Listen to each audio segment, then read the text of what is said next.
Welcome, friends, to the Someone Gets Me podcast. I am your host, Dianne A, and I am so delighted that you're here.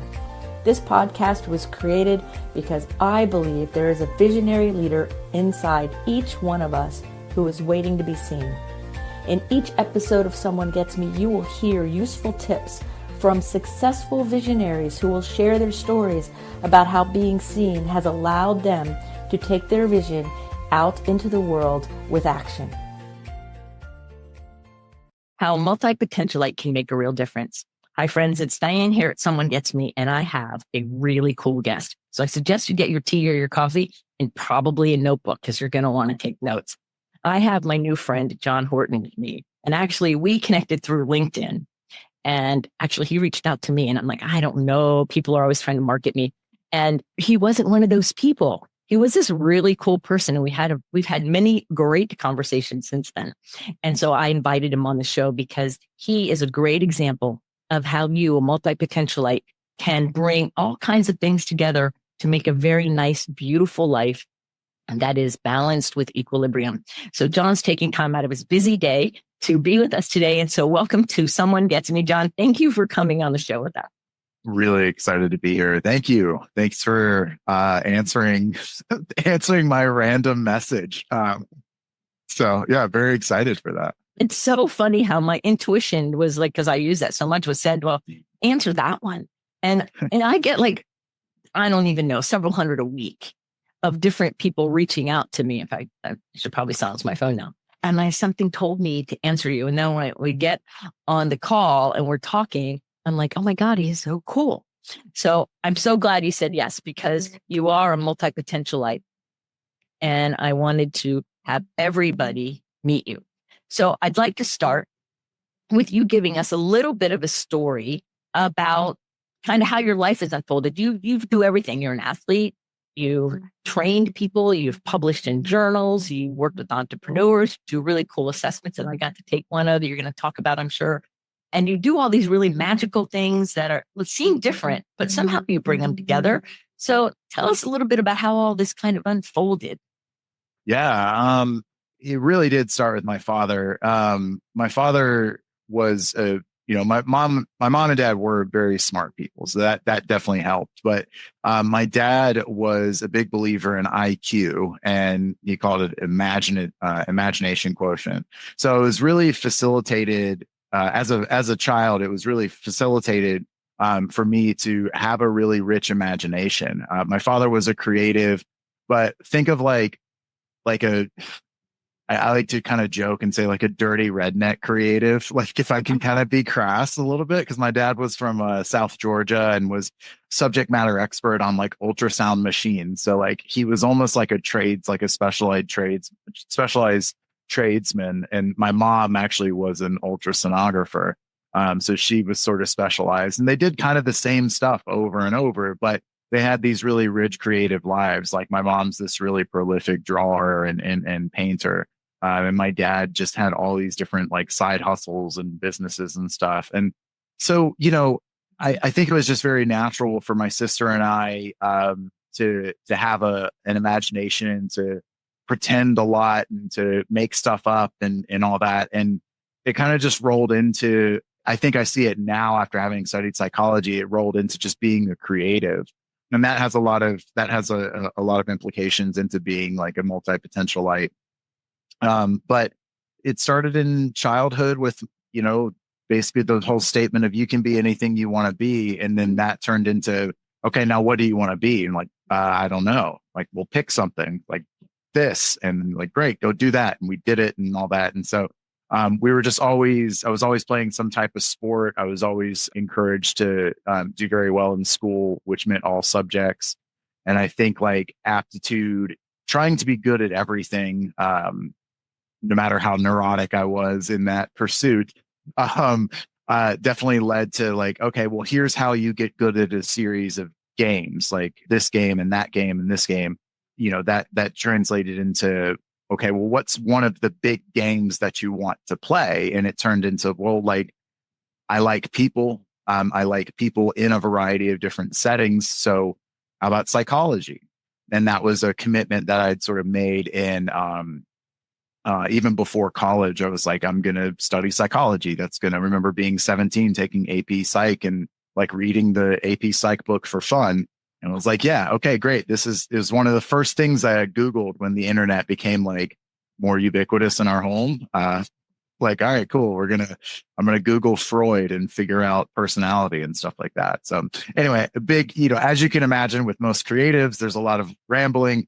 I'm a creative extrovert, so lots of rambling from me, but that's sort of the start. It came from childhood and it came from encouragement to use my imagination.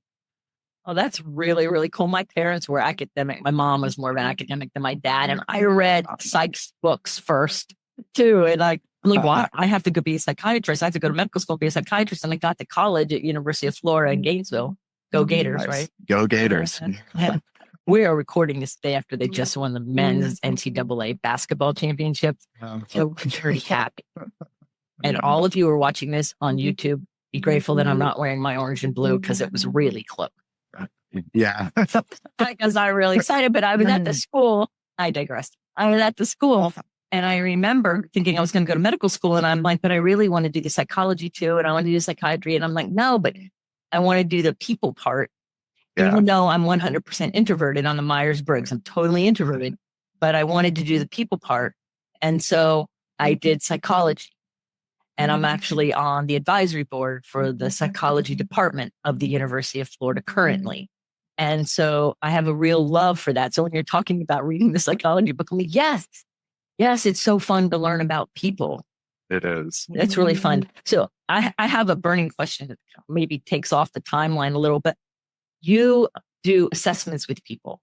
Mm-hmm. And so I would like to know how, or I would like you to share, I guess, more about how you got into doing the assessments part that goes with the psychology. Because to me, they're like hand in glove, right? Yeah, for sure. And so I would love to know how that kind of went that way. I mean, the punchline is I needed a job after grad school. There you go. I was sort of faced with the dilemma that I think every psych student is faced with of like, all right, cool. Like, I know about all this theory. That's really awesome. It's like, cool. Now what do I do? Hey, go get a job, dude. So yeah, it was either Starbucks or Hogan. I'm kidding. Yeah, I mean, really. So I never, first off, I had no idea that assessments were really a thing.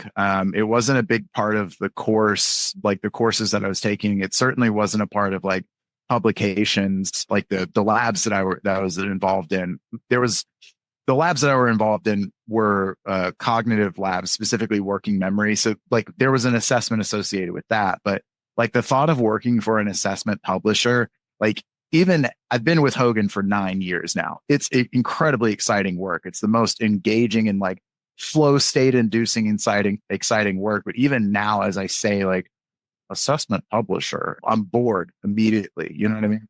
Right. So anyway, so like I really was like after grad school, I was kind of like shopping around for jobs and whatnot. I got my master's at the University of North Florida, go Ospreys, and I was just like, okay, I can go back to school for a PhD or I can apply this stuff. And I already had kind of like a business mind, and I had a sales background. So I wanted to get in and like, as my dad would say, like feel my money, like, start to work. And there was an opening for a position as a senior account manager at Hogan, specifically for the Independent Consultants Network. And there was a little opening here in Jacksonville at an office. And I applied for it. It was as the more I learned about it, the cooler the job was.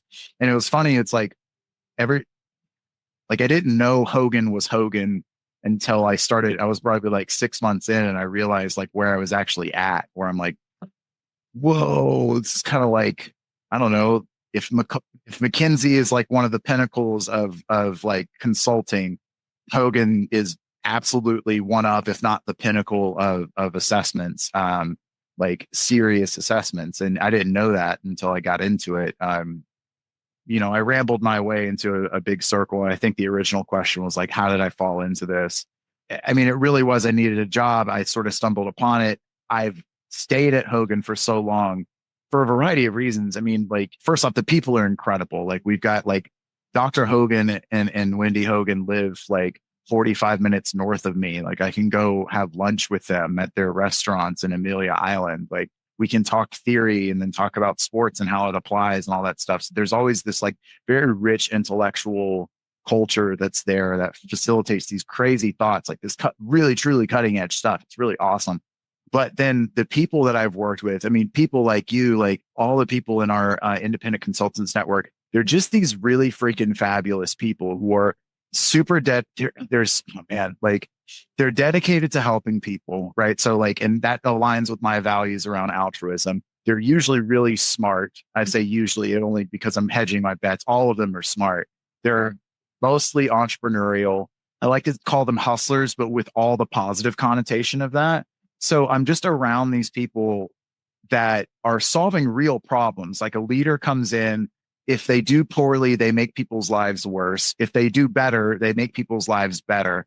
And the executive coaches and recruiters that I work with are trying to make things better. And I get to be a part of that. And so like, you realize that you kind of like realize what the job is a few months into it. And you're like, oh man, this is so freaking cool.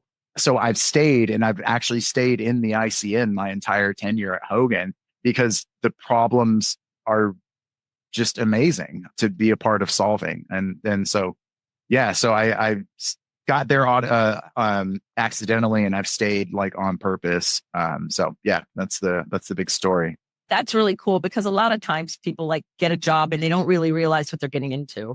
Or they don't realize what it can develop into. And I think that being open-minded and paying attention to where you landed and the opportunity and the excitement about it has paid off, right? And so I think it's a natural thing for us gifted people who are especially multipotentialites is to have that natural sense of curiosity, to want to know more or get to understand and delve into things and dive deep into things.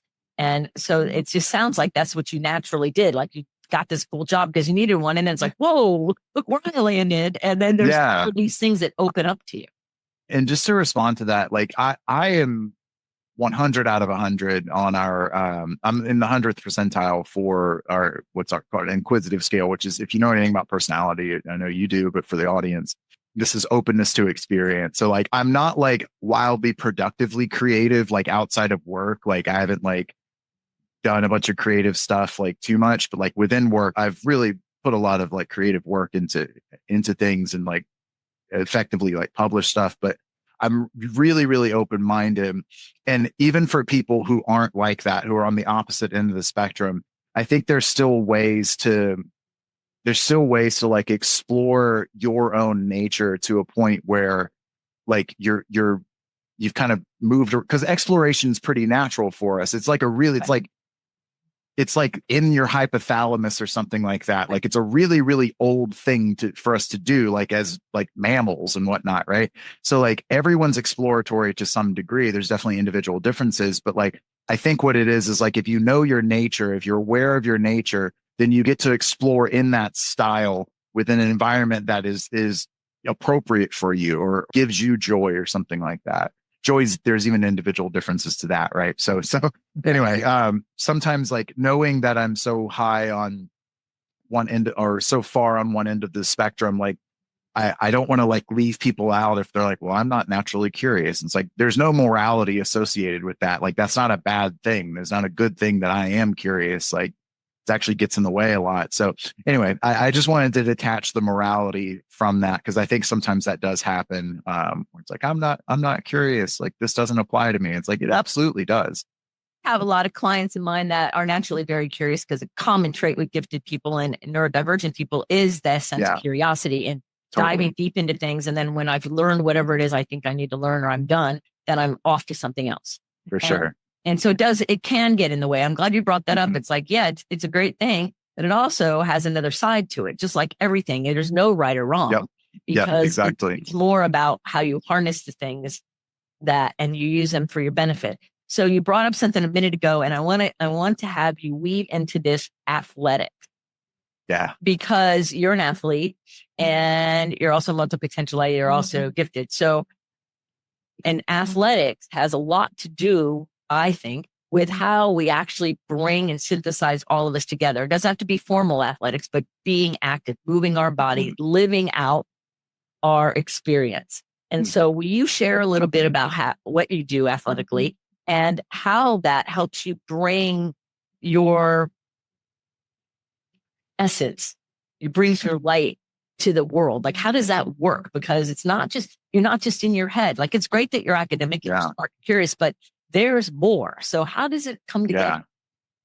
Okay. So we've all seen like, probably a lot of us have seen like Remember the Titans and Friday Night Lights and like Varsity Blues and all that, like the West Texas football and all that, and how like everyone sort of grows up in a football culture, like as kids and all that.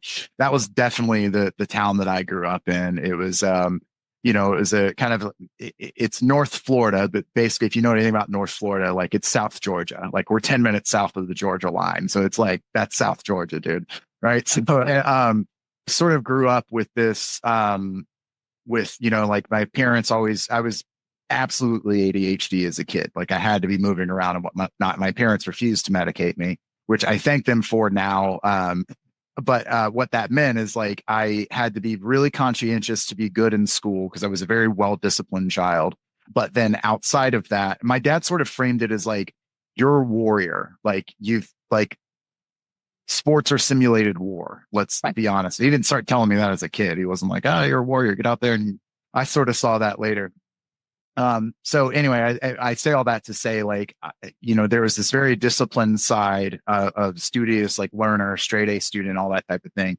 And then there was like this more unbridled, like get out there and like, crack some skulls type of thing. And that started as just playing football. Then it turned into soccer because you can't play football by yourself, and we had a little bit of land, but I could kick the soccer ball around by myself. It was also something that my sister and I could compete with up to a certain point. So I played football and I played soccer. And then that led to playing tennis. We had a basketball goal. My dad liked to play basketball with me. So I was kind of always playing different sports and whatnot up through high school. Then it took a little break in college, but like worked out and stuff and just was really missing it. When I started grad school, I started playing rugby. And I don't know, I can't even remember how I really got into it, but I just showed up at practice one day. And well, this is actually kind of cool. So I showed up to practice one day, and within one or two practices, I got a nickname. I'd never received a nickname before. The nickname is FYJ. I can't tell you what that means because this is a family show, but it was a dubbing almost, right? And like it was a change in identity. Yes. Because I was like this person that I'm in grad school, that I'm going to be a very serious person and whatnot. And then like rugby was just different. And anyone who's like played around or dabbled in rugby or knows anything about rugby culture, you know exactly what I'm talking about. Like it's wild, and you have to be kind of wild to play rugby. Anyway, so rugby was nuts because it was such a different cultural sport, and it was such a high intensity, high consequence sport that just took all of your focus to be good at it. I mean, there's like really smart people who play rugby, and then there's like the really physically gifted people who play rugby, and maybe not always like the multipotentialites, as we would call them. But either way, it's this big mesh of stuff, and it just took all of my focus. And it was this great thing to do right out of, outside of like classes in grad school. That led to me coaching rugby. So this was a new journey of like, oh man, I'm a leader, and this is one of my first forays. I'm going to say that wrong. One of my first stints as a leader, where there was like, again, there was true consequences. And then now that has led into, I stopped playing rugby, stopped coaching it after probably 7 years or so. And I'm doing jujitsu now. And again, I find myself like, I'm in kind of the land of the fool, where I'm not good at it. I'm getting beat a lot. I'm a dominant person, so getting beat is not comfortable for me. But how do I live in that comfort in order to like find gold behind the dragon type of deal? And it is so technical, and I can do it for so long, like so many years, that it's this fun journey that I'm on, where I'm like, hey, I didn't get tapped out at, once the last session. Like I got to go again today, see if I don't get tapped out by a higher belt, like that type of thing. So I know I'm just basically telling you all the sports that I played. But the kind of the through line of all of it was I've always been active for some particular purpose, and my life has always been better when I'm doing some type of sport. Um, the brain is the body, right? I know we detach it of like, oh, there's brain and there's your body. And it's like, but it's the same thing. And I know that at least in my life and my experience, like bad things happen when I'm not moving, like bad things happen when I'm staying still. And so sports in whatever regard give me it's another venue. It's another venue to be intelligent. It's another venue to lead. It's another venue to make a meaningful impact on people, to learn things, to teach people things. And I see it the same way as like if I were to join a chess club or if I were to join a consulting group or something like that. It's just another venue to experience life, I guess. Yeah. Yeah, let me pause there because I felt rambly again. That's true. It's another way to experience life. I even had somebody I worked with recently. He even said he wasn't really in touch with his body, and I said, "Well, put your hands on like the top of your knees, on your quads, and feel your skin." And he started weeping because he never really thought about feeling his own skin. Yeah, and he was an adult person with like 4 teenage daughters. And he just never slowed down enough to really appreciate the feel of his own being, and because he was so over rewarded for his intellect, because he's a genius, and was missing out on all the depth and richness of the rest of his life. I love that. It inspired a story in my brain. There's a few people who come through that when I was coaching rugby, there's a few people who come through, and I'm sure if anyone's ever played any sports, like there's obviously the dedicated people who've played the sport before, who have been natural athletes and whatnot. And then there's like the people who are kind of just trying it out. And I was listening to a lecturer talk about the importance of rough and tumble play, usually with fathers and their children, and how he could tell the kids who weren't comfortable with their body because they hadn't been twisted around and kind of like pushed too far. And then they were too aggressive and receive those natural boundaries and whatnot because their parents sit and wrestle with them. Right. And then he could tell the ones that did have that experience. And I could tell the same thing in rugby, right? I could tell the same thing when a kid comes out and I always do like a little mini interview. Hey, what sports have you played before? And I always loved the most inspiring times that I can remember as a coach were when someone comes out and I'm like, what sports have you played? None. Like, so you've never played a sport before and you're starting with rugby, like collegiate D1 rugby. Like, cool. All right, let's go, bud. Like I can take that spirit, right? There's always the awkwardness and whatnot, like learning the sport. And that's like kind of natural. That's not really exciting. But what is exciting is when there's been a few times, and this pattern has been the same across people like this, is there's this kind of like person who doesn't know how to use their body. And I call it like unlocking the warrior. Right. When they're sort of in this tribe now, they're accepted in the tribe. They sometimes even have a name, right? Like a new name, but they don't know how to be as effective as they could be. And I remember one kid, he was kind of like, we're doing these drills and whatnot, and he'd run up and he kind of like, oh, I don't want to hurt you. It's a big kid. I mean, he could really hurt you if he knew how to use his body. It's like, oh, I don't want to really hurt you. And he's kind of like pulling back last minute, and he could not break it. He could not break that pattern. And I remember I was at the time I recently listened to a lecture around agreeableness and defensive aggression. And I said, do you have a sister? Do you have family members that are females or someone that you would protect or something like that? And he's like, yeah, I do. And it's like, you need to consider yourself as a protector, and that this action that I'm asking you to do is a function of you protecting them, not as an aggression towards me, because you're not an aggressive person. You are a defensive person. And that unlocked it. And so in the same way of like feeling the thighs or feeling the knees, I'm like, oh, this is in touch with something that I hadn't connected with before. This was also a moment for him where he smacked the crap out of me after that, right? He was pretty good. But he needed almost that permission of like, I can hurt someone on behalf of someone else, in an agreed upon game.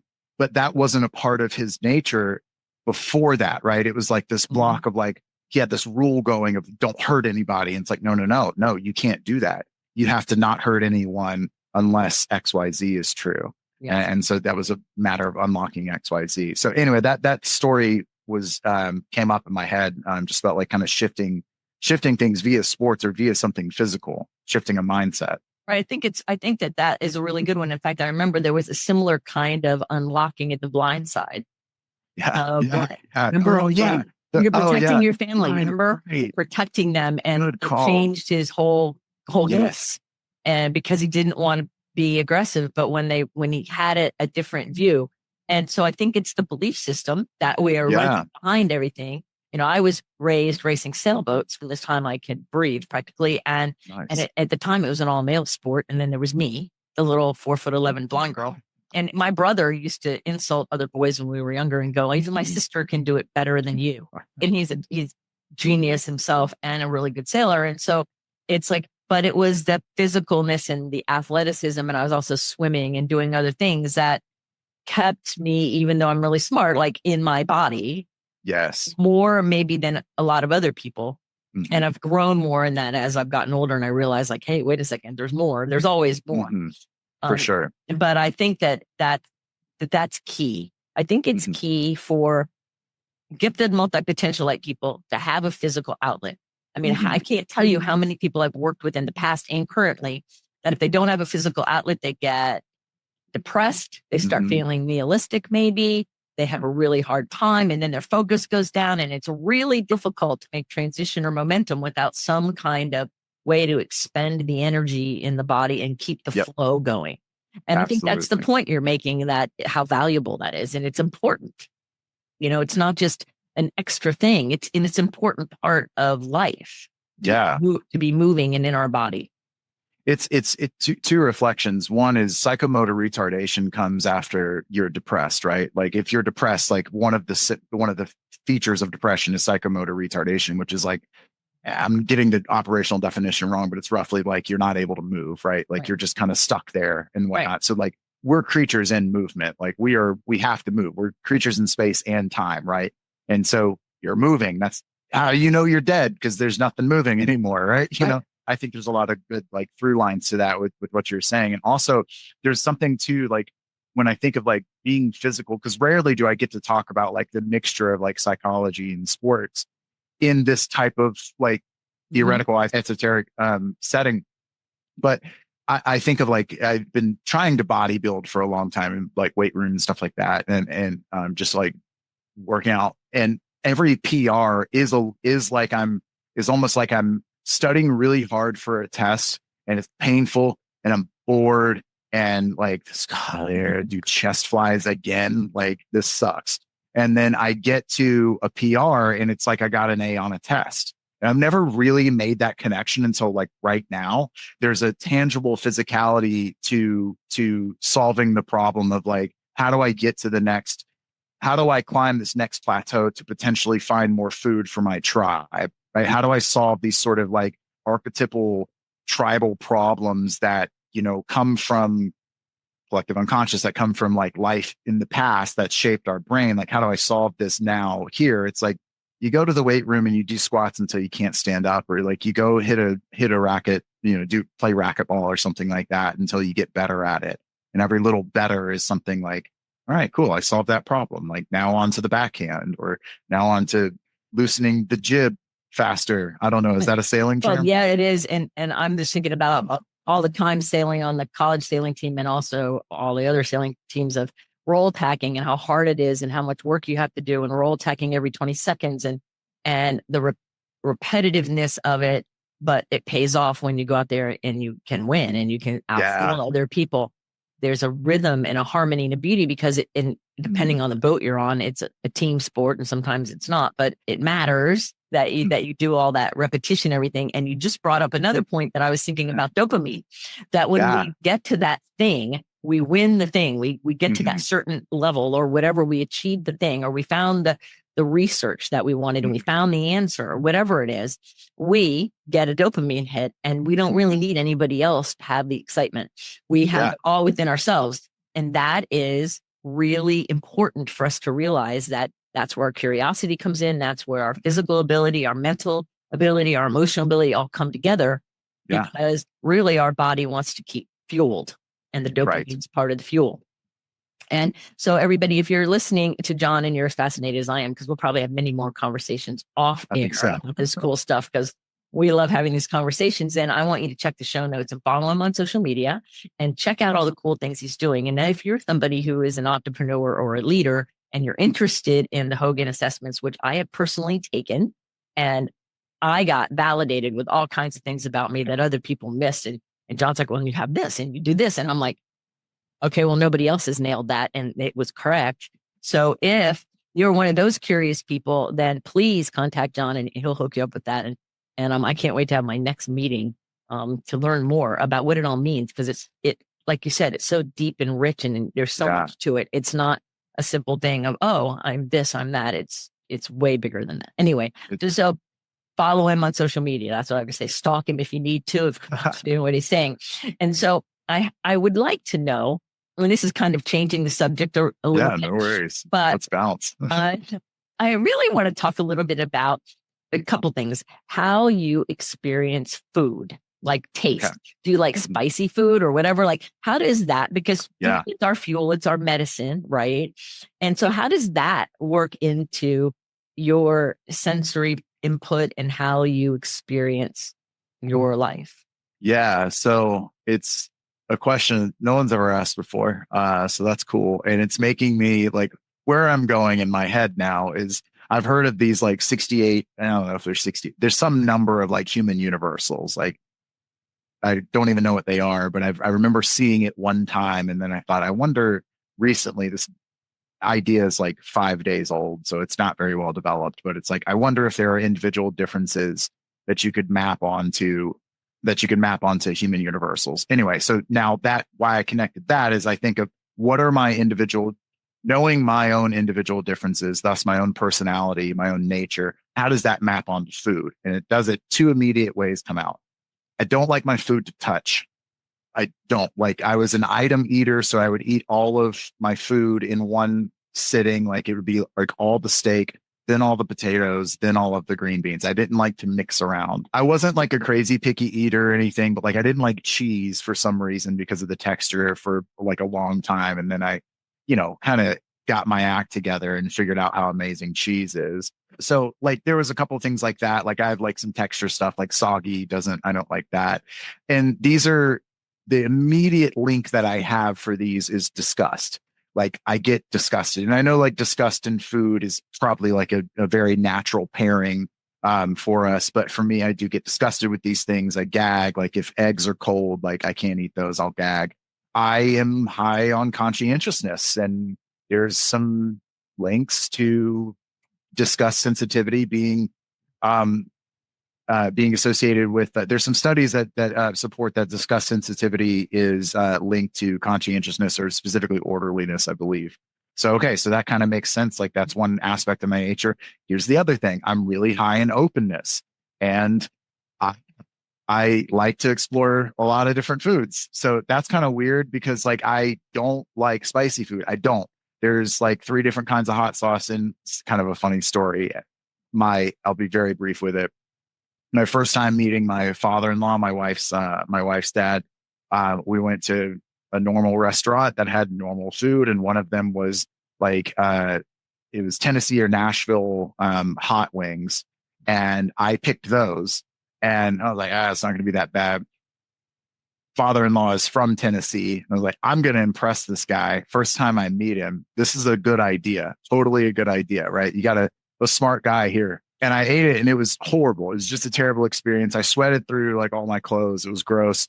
I actually had to like bow my head in shame and ask the waiter for some milk. And so anyway, that's like one of the stories but I did that to be, exploratory. I realized, because I'm an exploratory person. So I will try a lot of different new foods. And I always I think this isn't unique to me, I don't think, but I always view food as relational. So I like to connect with people over food. I like to buy food, I think, because I'm dominant. And so anyway, all these things that are natural to my personality seem to be infused into food. So that's my first take at answering that question, I guess. That's a good one. So other than the hot wings, what's the most memorable food you've ever eaten? Ooh, Memorable food, man. It's nothing. It's like when you ask someone like, "What's your favorite music? Like, what kind of music do you like?" And you just forget about music. And you're like, "I don't know. I've never listened to music before." That's kind of how I feel right now. So I can remember some steaks. I don't have like a cool, memorable food that I can think of right now. I mean, I went to Latvia and I had some cool, some like traditional Latvian food. My mother's Latvian, so I remember like that type of stuff. That was pretty fun. It was very like meat and potatoes type of deal. So it wasn't like fun because it was fun. It was fun because it was in another country. I remember my 30th birthday tomahawk steak that Dr. Hogan and Wendy Hogan had with me in, I believe it was Philadelphia for a conference. And I shared it with our chief science officer, Ryan Sherman, who's also got a podcast, The Science of Personality. It's pretty good.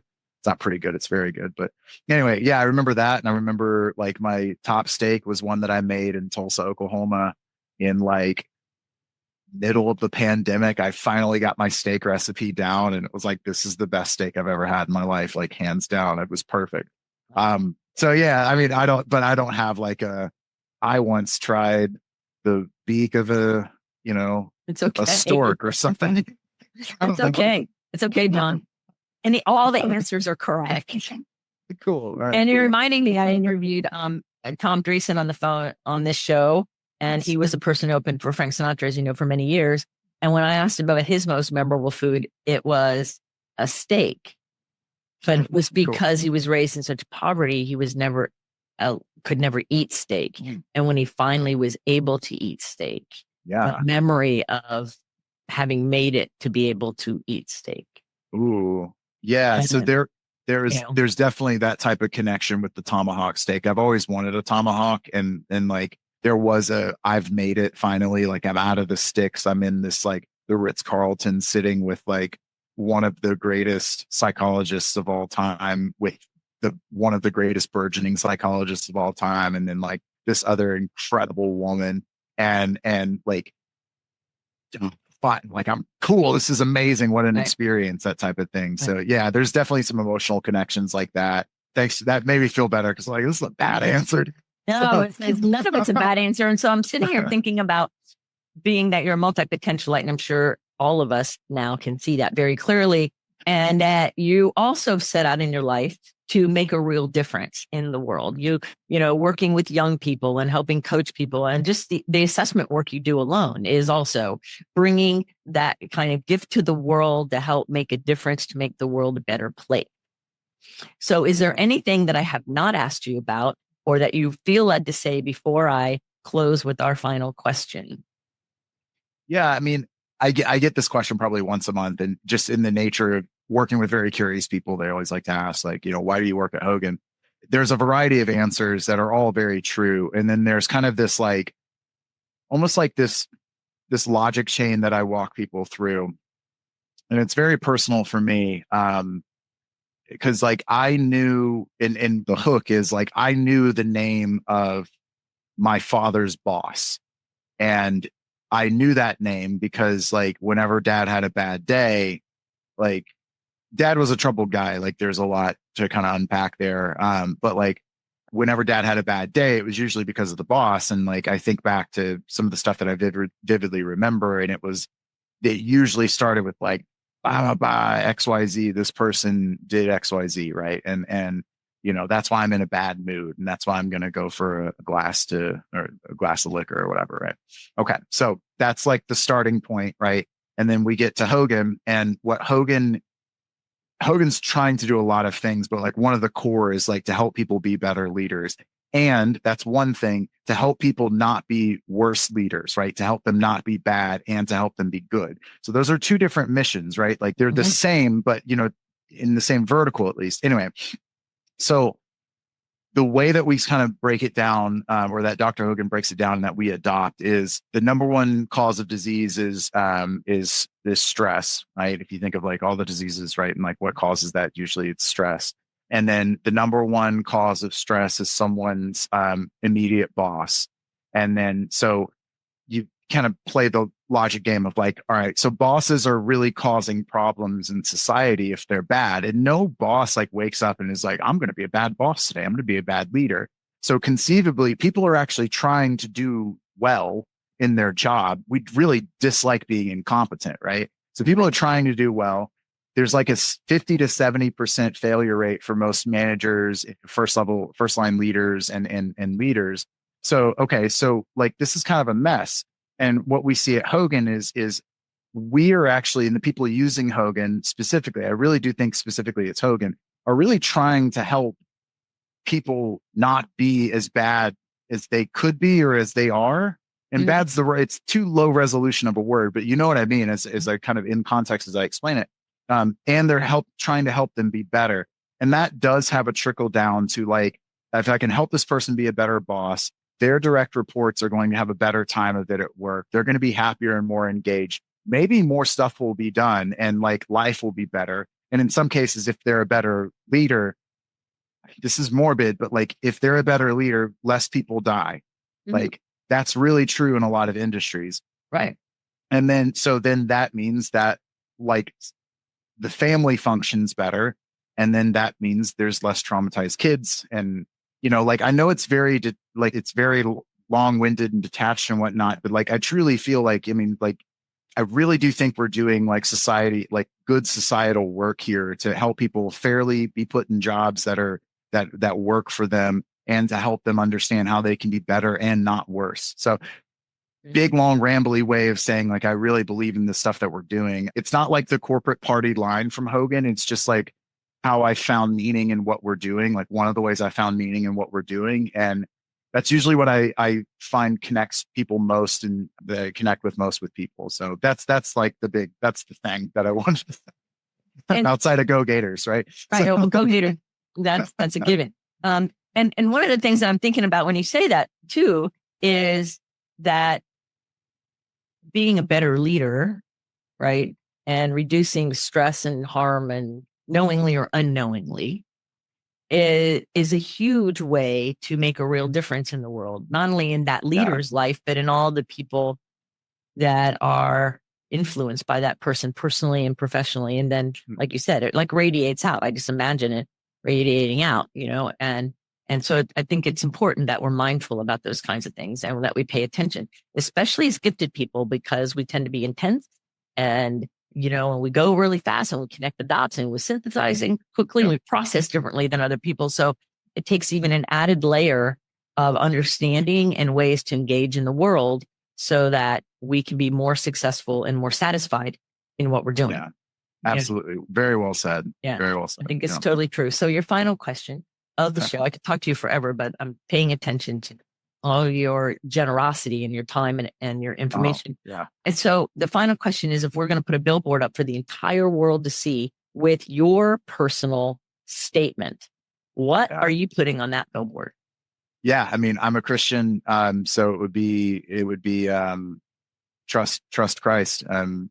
Jesus Christ, my Lord and Savior. And my encounters with him have been the absolutely most meaningful things that I've ever encountered. And so it would be that. That's what I think all this is kind of like working towards. So yeah, that would be that'd be the billboard. And that's really hopefully, interesting. Yeah.